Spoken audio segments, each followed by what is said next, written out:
Olá, bem-vindos a mais uma conversa aqui. Hoje o nosso ponto de partida é um capítulo, olha, curtinho, mas com uma força imensa. É o capítulo 49 do livro Fonte Viva, de Emmanuel, psicografado por Chico Xavier, chamado União Fraterna. Uhum. E o material que a gente recebeu para essa análise, ele faz uma coisa incrível. Ele pega essa mensagem de Emmanuel e a conecta lá na raiz, sabe? Numa passagem super potente do apóstolo Paulo. E o que parecia ser um conselho simples, tipo, seja legal com os outros, se transforma em algo muito mais profundo. Eu diria até ecológico. Exato. E é esse o nosso desafio aqui, né? A palavra união é bonita, todo mundo gosta, mas ela pode ficar meio vazia, um ideal distante. A nossa missão hoje é mergulhar nessa ideia e descobrir como ela funciona na prática. Como é que a gente constrói essa tal unidade do espírito pelo vínculo da paz no meio do caos do dia a dia. E respeitando que cada pessoa está numa página diferente do livro da vida. É sobre isso que a gente vai conversar. Ótimo. E já para começar, Emmanuel joga uma frase que para mim já vira o jogo de ponta cabeça. Ele diz: "Une-te aos outros sem exigir que os outros se unam a ti." Isso é totalmente contraintuitivo, não acha? Completamente. Porque a minha primeira reação, o meu impulso, é sempre pensar em união como venham para o meu time, concordem com a minha ideia. Ele propõe o oposto. Guida, ele nos dá a chave para entender essa lógica invertida com uma analogia fantástica. Ele compara a evolução a uma escada infinita e diz que cada qual abrange a paisagem de acordo com o degrau em que se coloca. Ah, claro. Ou seja, cada um de nós está vendo o mundo de uma altura diferente, com uma perspectiva única. Não dá para exigir que a pessoa no terceiro degrau veja a mesma coisa que a pessoa no 30º. Exatamente. A verdadeira união, segundo essa visão, não é forçar todo mundo a se aglomerar no mesmo degrau. Isso seria uniformidade, não unidade. A unidade nasce do respeito profundo por essas múltiplas paisagens, sabe? É entender que a visão do outro, mesmo que seja totalmente diferente da minha, é válida a partir do degrau em que ele se encontra. A união começa quando eu desço ou subo alguns degraus para encontrar o outro. Isso. E não quando eu grito do meu lugar para que ele venha até mim. Mas aí surge uma questão que me inquieta um pouco. Essa ideia de respeitar o degrau de cada um, ela não corre o risco de virar uma desculpa para a inação? Tipo, fulano pensa assim porque está no degrau dele, então não vou fazer nada. Isso não pode levar a uma certa complacência? Essa é a pergunta fundamental. E a resposta, eu acho, está na segunda parte do convite de Emmanuel. Une-te. Ele não diz observe os outros de longe, ele diz une-te. O respeito à perspectiva do outro não significa passividade, mas sim uma mudança na abordagem. Em vez de uma união baseada na concordância de ideias, ele propõe uma união baseada na ação em conjunto, mesmo com visões de mundo diferentes. E é aí que entram os exemplos práticos, né? O texto que a gente está analisando começa a listar as diversas formas de serviço e isso clareia muito as coisas. Fala sobre o trabalho com crianças, o auxílio aos doentes, o amparo aos jovens, o cuidado com os idosos. E não para por aí, o que é fascinante. Ele expande o conceito de serviço para muito além do assistencialismo tradicional. Menciona o aprimoramento do solo, a educação dos animais. De repente, a fraternidade não é só sobre seres humanos, é sobre a nossa relação com o planeta. Entendi. Cada uma dessas atividades é um caminho válido, uma forma de se unir ao fluxo do bem. Você pode ser um gênio da pedagogia infantil ou alguém que tem um talento incrível para fazer uma horta florescer. Ambos estão, em essência, trabalhando pela mesma união. Gosto dessa imagem. É como se a união fraterna fosse uma grande árvore. E para ela crescer forte, ela precisa de raízes profundas, que são o entendimento, o respeito. A força não está nos galhos serem todos idênticos, Nem mesmo. mas em como eles, juntos, com suas formas e tamanhos diferentes, criam uma copa que dá sombra e frutos para todos. A beleza está na diversidade que se complementa. Perfeito. A força está na complementariedade.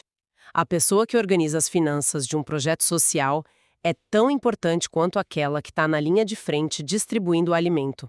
Uma não funciona sem a outra.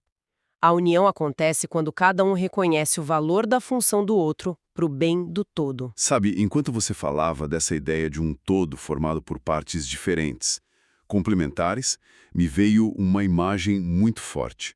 Isso me lembra muito os escritos do apóstolo Paulo, especialmente quando ele fala da igreja como um corpo. Você foi direto ao ponto. É exatamente essa a origem do pensamento de Emmanuel.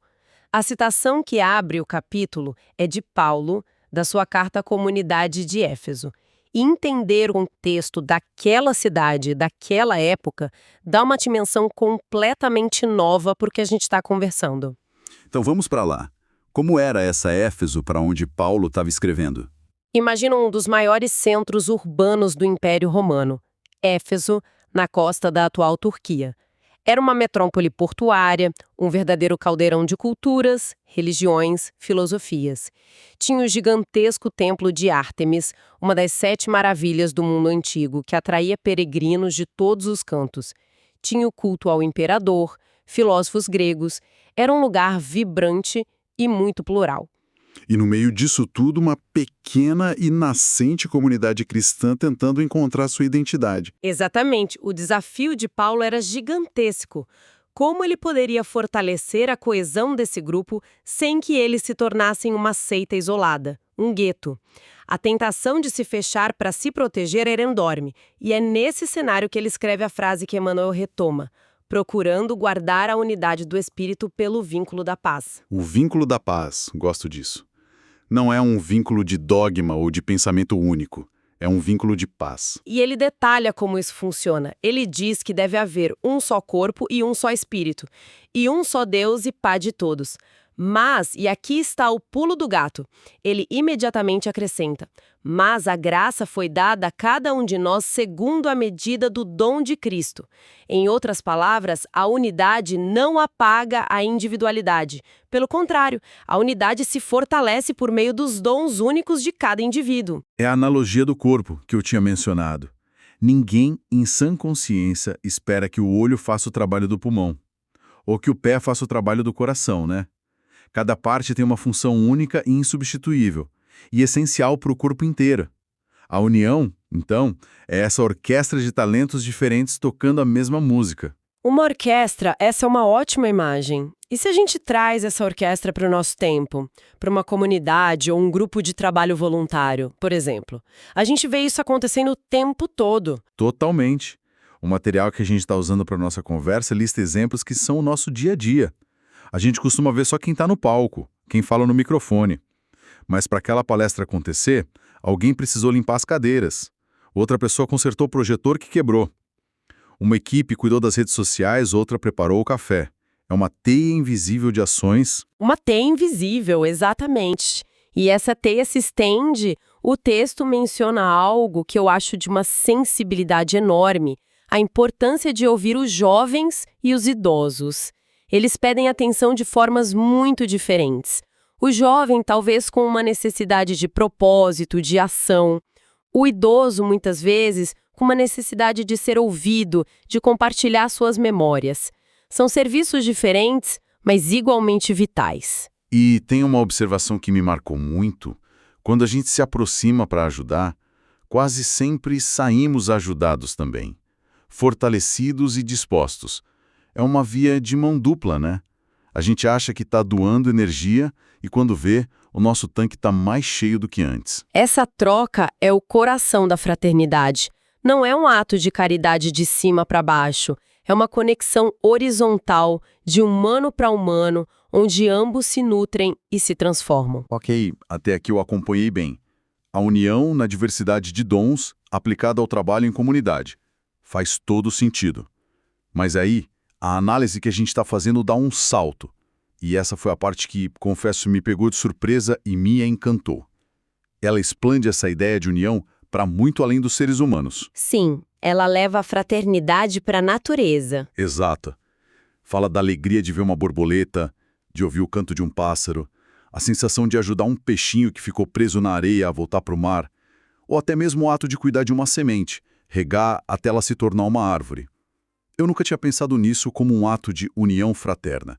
Para mim era jardinagem, era ecologia. Mas o que é ecologia, se não? O estudo das interconexões, da união entre todos os seres de um ecossistema. O que essa perspectiva nos convida a fazer é ver esses atos não apenas do ponto de vista biológico, mas também do ponto de vista espiritual, energético. Cuidar de uma planta não é só um ato mecânico, é uma troca. É doar atenção e receber em troca a beleza, o oxigênio, a vida. Então, a união fraterna é também uma consciência de que a gente faz parte de uma teia de vida muito maior. Precisamente. É entender que a nossa relação com o planeta não é a de um proprietário com o seu objeto, mas a de um membro de uma família imensa e diversa. Quando eu cuido de um animal, de uma árvore, de um rio, eu estou exercendo essa fraternidade cósmica. Eu estou fortalecendo o vínculo da paz com todas as formas de vida. Falar em rios, isso me dá o gancho perfeito. Para que essa ideia não fique abstrata demais, a análise nos traz um estudo de caso espetacular, usando a história de 2 rios brasileiros, o Tietê e o São Francisco. E eles viram metáforas vivas do impacto das nossas ações. É uma analogia poderosa. Os rios são como as artérias do planeta. Onde eles estão saudáveis, a vida floresce. Onde eles adoecem, tudo ao redor padece. Vamos começar pelo caso do Tietê, então. É quase uma ferida aberta na cidade de São Paulo. A análise nos lembra que, por séculos, o Tietê foi uma estrada líquida, ajudou a desbravar o interior. Era um rio cheio de vida, mas aí veio o crescimento urbano desordenado. E o rio, que era a fonte de vida, foi transformado numa vala de esgoto a céu aberto. A capital, o índice de oxigênio na água é praticamente zero. É a imagem da morte, do rompimento brutal de um vínculo.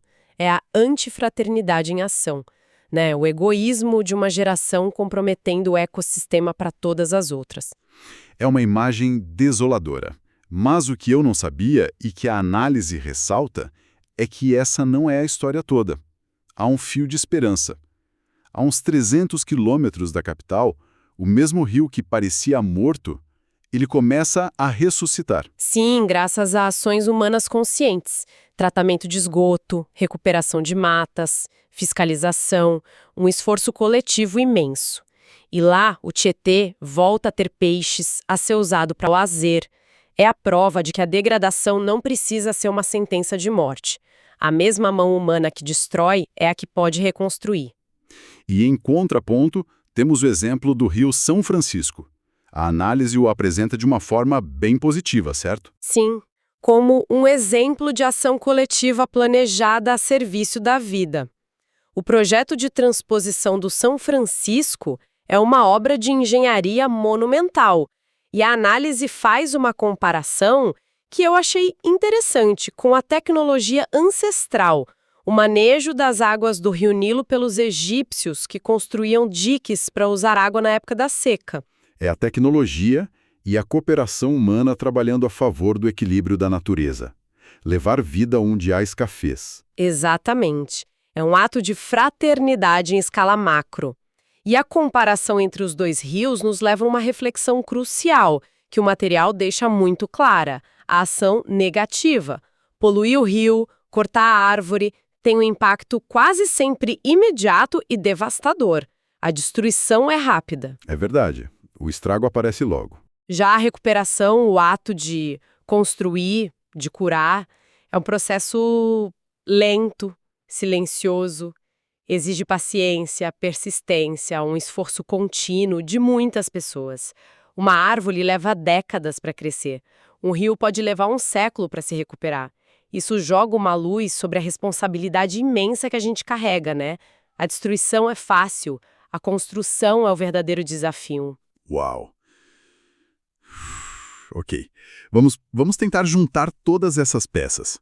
Começamos com um conselho simples de Emmanuel sobre união e terminamos discutindo hidrologia e políticas públicas. É que tá tudo conectado. Sim, agora eu vejo. A mensagem central, então, é que a união fraterna não é sobre criar um exército de clones, de gente que pensa igual. É o contrário. É sobre celebrar as diferentes formas de contribuir para o bem, os diferentes dons. Seja cuidando de uma criança, programando um software para uma ONG, plantando uma árvore ou lutando pela recuperação de um rio. É exatamente isso. E o material nos deixa com uma orientação prática final de Emmanuel sobre como começar. É simples e direto. Ele diz: aproxima-te de cada servidor do bem, oferecendo-lhe o melhor que puderes, e ele te responderá com a sua melhor parte. Veja, a iniciativa é sua. Não é ficar esperando que os outros venham te entender ou te apoiar. É ir ao encontro, oferecer o seu melhor e confiar. É assim que se constrói na prática o tal vínculo da paz. Ir ao encontro. Gosto disso. É um chamado à ação, não à espera. E para fechar, nossa análise nos deixa com uma pergunta. Uma daquelas que ecoam na mente da gente por um bom tempo e que amarra toda a nossa conversa de hoje. A pergunta é a seguinte: recebemos na encarnação um planeta de um jeito. Como vamos deixá-lo? Melhor ou pior do que encontramos?